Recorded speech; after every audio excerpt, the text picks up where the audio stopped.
তুমি এখনো নামাজ পড়ো না, এখনো তুমি মসজিদে ঢুকতে পারো নাই। তুমি কি দেখো না মসজিদগুলি বন্ধ হয়ে গেছে? তুমি ইচ্ছা করলে আর মসজিদে ঢুকতে পারবে না,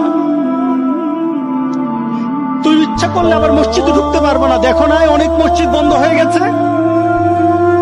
মসজিদে তুমি যদি ঢুকতে না পারো, তুমি কি দেখো না আজকে যারা মারা যায় তাদের মৃত্যুর পর তাদের কাছে কেউ যায় না।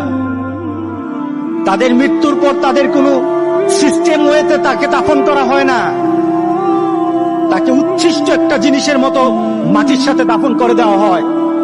এ মানুষগুলি কাছে যায় না, টেনে টেনে দড়ি ধরে টেনে দিয়ে তাকে গর্তের মধ্যে ফেলে দেয়, তার কাছে যায় না। তুমি কি দেখো না?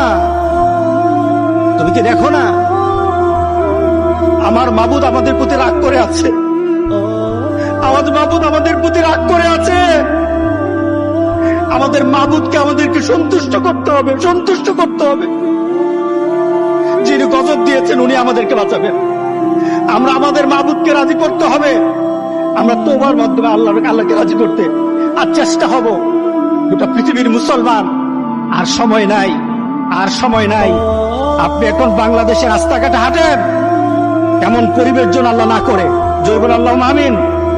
এমন পরিবেশ যেন আল্লাহ না করে বাংলাদেশের মানুষ ঘর থেকে বের হবে না।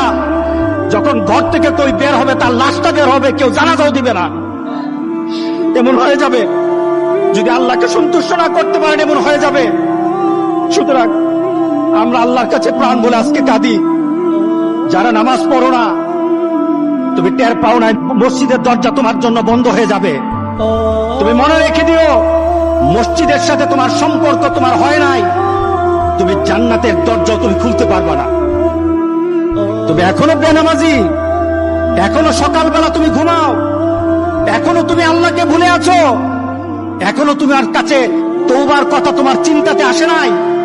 তুমি অনেক কিছু হতে পারো, তুমি মুসলমানের কাতারে থাকবা না।